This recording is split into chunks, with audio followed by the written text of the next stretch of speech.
আচ্ছা 29 প্রবাল হাউজিং, ওখানে বইটা অ্যাভেলেবেল। ওখান আচ্ছা। থেকে যে কোনো লোক গেলে কিনে ওখানে ফেলতে পাওয়া পারে। যাচ্ছে। আরেকটা হচ্ছে, যদি আমাদের ওখানে যোগাযোগ করে কেউ চায়, আমরা কুরিয়ারেও তাকে পাঠিয়ে দিতে পারি। স্ট্রোক আক্রান্ত হয়ে যারা প্যারালাইসিস হয়ে গেছে তাদের তো চিকিৎসা দিচ্ছেনই, পরামর্শগুলি কি দেন? অবশ্যই। ধূমপানের মতো এই ধরনের এটা খুবই important. Prevention is better than cure. Right. যারা স্ট্রোকে আক্রান্ত তাদের তো পুনর্বাসন চিকিৎসা চালাতেই হবে, এবং সঠিক জায়গায়, যেটা আমি প্রায় রোগী পেয়ে থাকি, বাসায় গিয়ে গিয়ে থেরাপি দেয়। Right. একেবারে একটা মেল প্র্যাকটিস এবং ব্যাক খারাপ প্র্যাকটিস, আচ্ছা, যার কারণে রোগী ইকোনমিক্যালিও সে ক্ষতিগ্রস্ত হয়, রোগীটা ভালো হয় না, পরিবারটা একটা বিপদে পড়ে। এই রোগীগুলোকে আনুমানিক কয়েক মাস বা কয়েক সপ্তাহ হসপিটালাইজড করে থেরাপি দিলে তারা ভালো হয়ে যাবে। মানে বাসায় গিয়ে মানে এইভাবে চিকিৎসা দিলে এটা কোনো লাভ কোনো হবে না। পৃথিবীর কোনো দেশে এটা করা হয় না, এটা বাংলাদেশে একটা প্র্যাকটিস চলছে। আমার মনে হয় এটা সবাই সচেতন হবে, রোগীরা সঠিক জায়গায় থেরাপি চিকিৎসা নেবে। একটু কষ্ট করতে হবে কয়েক সপ্তাহ বা কয়েক মাস, তারপরে রোগী যদি স্বাভাবিক জীবনে চলে আসে তাহলে তার টেনশন নাই। একটা অচল মানুষ যদি সচল করতে হয়, হ্যাঁ। একটু কষ্ট তো সহ্যই করতে হবে। অবশ্যই। তাই আর না? যেটা আপনি বলছিলেন যে এদের ক্ষেত্রে উপদেশ কি, এই রোগীগুলোকে যেটা করতে হবে, যেমন যারা স্ট্রোকে আক্রান্ত এখন হয়তো ভালো হয়ে গিয়েছেন, তাদের নিয়মিত ব্লাড প্রেশার মনিটর করতে হবে। Right.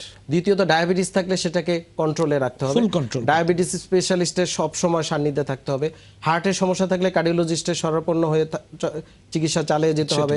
এবং এই ক্ষেত্রে যে সকল কারণে এটা হয়, যেমন যে অতিরিক্ত চর্বিযুক্ত খাবার পরিহার করতে হবে, হাই কোলেস্টেরল যে সকল খাবার আছে এগুলো করতে হবে, পরিহার করতে হবে, নিয়মিত হাঁটা চলাফেরা করতে হবে। অ্যালকোহল বা ধূমপান যদি কেউ করে, সম্পূর্ণরূপে অ্যালকোহল খাওয়া থেকে বিরত থাকতে হবে এবং ধূমপান থেকে দূরে সেটা আমি থাকতে যোগ হবে। করছি, ধূমপান কিছুতেই করা যাবে না। অবশ্যই।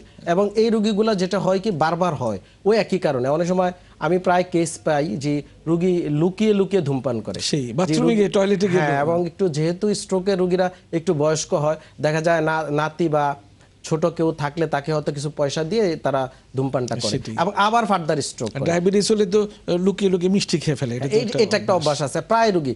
প্রত্যেকটা ডায়াবেটিস রোগী, প্রায় 90% রোগী কিন্তু লুকিয়ে লুকিয়ে মিষ্টি খায়। ডাক্তার শফিউল্লাহ প্রধান অনুষ্ঠানে এসেছেন, আমাদের দর্শকদের এই প্যারালাইসিস স্ট্রোক নিয়ে অনেক মূল্যবান কথা শুনিয়েছেন। আপনাকে অনেক অনেক ধন্যবাদ। আপনাকে অনেক ধন্যবাদ। আরটিভির সকল দর্শকদেরকে অসংখ্য ধন্যবাদ।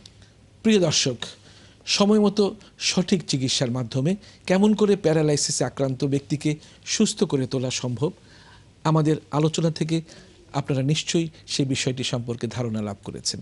আসলে সুস্থতা এবং অসুস্থতা জীবনেরই অংশ, এবং অসুস্থ হলে আপনাকে সময় মতো সঠিক চিকিৎসা গ্রহণ করতে হবে, এটি সবচেয়ে বড় পরামর্শ।